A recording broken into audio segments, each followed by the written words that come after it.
11, and Bruce Campbell, Professor Bruce Campbell, is the Stroke Foundation Clinical Council Chair. He's on the line with us. And in the studio is stroke survivor Gus Sabatino. Well, we left Gus in his driveway having what turns out to be the first of 2 strokes. What happened, Bruce? Gus, did you legged it to hospital? I did. Through that fast recognition steps, the face and the droopiness, etc. I was recognised.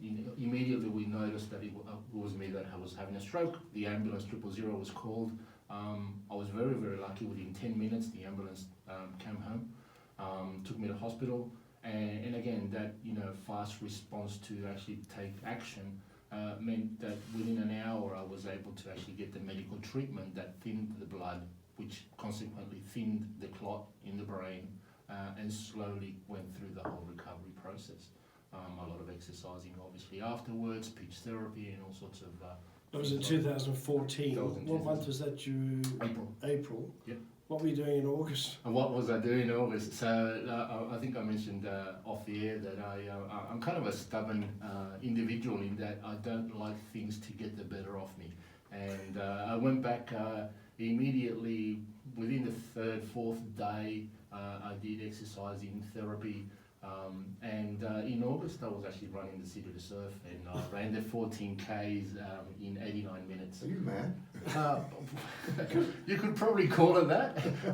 Professor Campbell, is he mad? Not at all. It's fantastic recovery, and well done, Gus, for taking on a challenge like that. So the advice is get fit as fast as you can if you've got through the stroke episode. Absolutely. I mean, obviously some people have medical conditions that would prevent them from going to Absolutely. exercise, but in Gus's case, you've done very well. So why, Gus, then last year you had a recurrence? Yeah, I mean...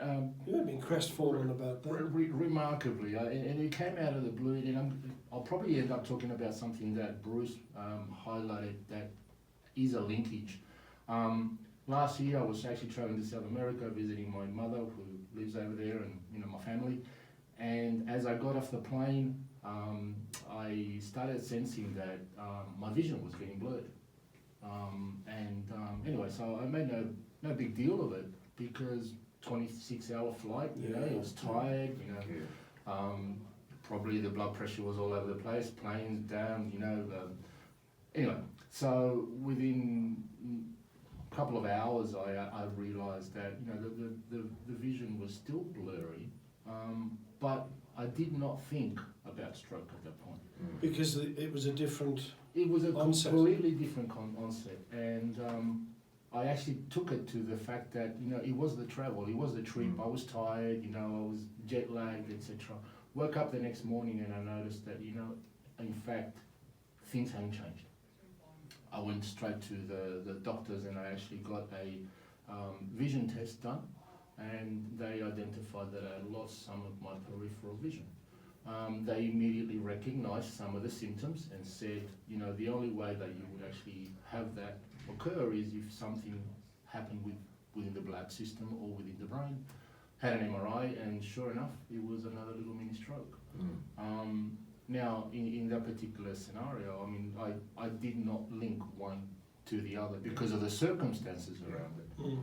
And also the symptoms were so different. The symptoms were different. But Bruce, how common is this for the second stroke? If you think about a clot going to the brain, there's many different routes through the brain circulation, and so the symptoms of a stroke really depend on where in the brain it is. Absolutely. This one, the brain controlling the right side of the body. This one, controlling vision, would have been at the back of the brain. You can have symptoms that involve vertigo and things spinning around, or double vision.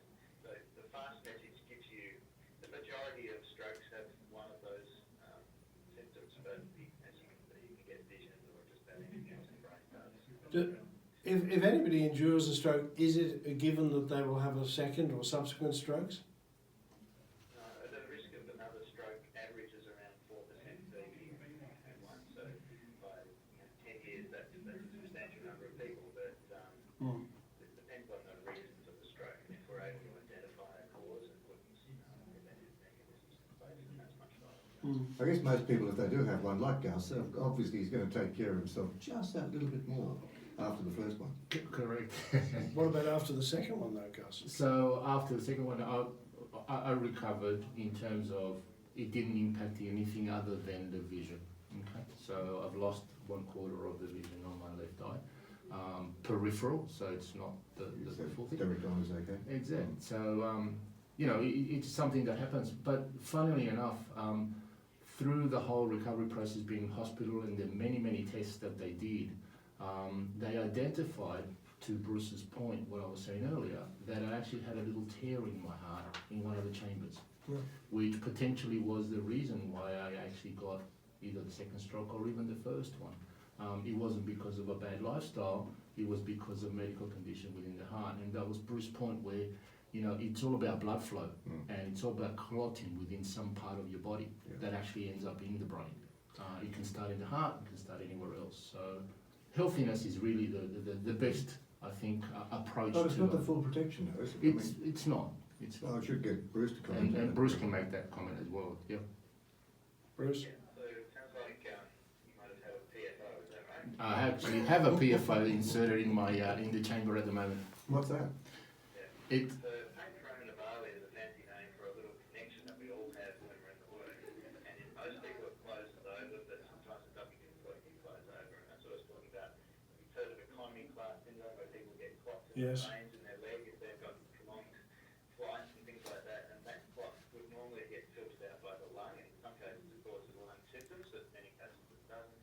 But with a PFO, it can, in some circumstances, if you're unlucky, cross across into the arterial side, which supplies the brain, and then you get a clot going to the brain stroke. So we have ways now of detecting that and closing that, and it used to be controversial. So back when Gus had his first stroke in 2014, people probably weren't too interested in PFO, but we now know that it's good risk to close if you've had a stroke. Now, the Stroke Foundation celebrated World Stroke Day on October 29, a few days ago, and for the next month they're launching a month-long physical activity and fundraising campaign. correct. You want to tell us about it? Yeah, so it's a way to obviously promote, one, the knowledge of stroke, two, the response that individuals can take, but more importantly, through the Stroke Foundation, it's a whole month of promoting movement, promoting people getting out and going for walks, going out and, you know, running, going to the gym and doing active things that lead to an active lifestyle. Now, obviously, you'd have people who are stroke survivors. And just a question for you, Bruce: can people overexert themselves and bring on this condition again? Not generally, yeah. Oh, There that's are good. some people with very severe narrowings in their vessels, and that would be a different situation. But in general, people felt that, So like Gus, it's a pre-existing condition. yeah, we want people to get active, and those lifestyle contributors are incredibly important. So if you're overweight, that drives blood pressure and cholesterol and sugar levels with diabetes, and physical activity is a great for reducing this. Okay, Stride for Stroke. It's encouraging people to get moving, as Gus said, to reduce their stroke risk and raise funds for the vital Stroke Foundation programs. Gus, you're going to do 50 Ks? I'm doing 50 Ks. I'm actually not pulling in too many Ks, not the many that I should or could. Like I said, I just finished doing the City to Surf, and I actually also did some kilometres for the Heart Foundation, and that was obviously because my situation actually touched both, touched the heart Yeah. and touched the stroke. But this month is all going to be about stroke, Stride for Stroke and the Stroke Foundation. I'll probably exceed, to be very honest, and keep track of me, I'll probably exceed the 50 Ks, but I set a limit just so I could actually make sure that I did it. The call out is, you know, as many people out there in the community that can join the Stride for Stroke movement, obtain some funds, but more importantly, move with the knowledge that it's going to benefit you as a.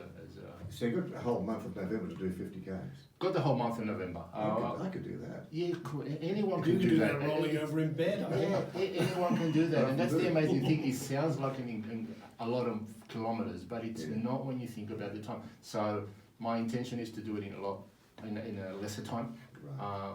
and And you know, exceed. and And exceed the 50. and exceed the 50. Yeah, correct. So if you want to register, you register at Stride Figure 4 for Stride for stroke.org.au. So if you want to do that, it takes a month. You can take your time. You set your own pace, and the Stroke Foundation will be pleased to take your money. Yeah, I mean, whatever people do more than what they do today, it's only going to benefit them, and it's going to be a good thing. Good on you, Gus. Yeah. Thanks so much for coming in, Gus Thank you. Sabatino, who's a stroke survivor.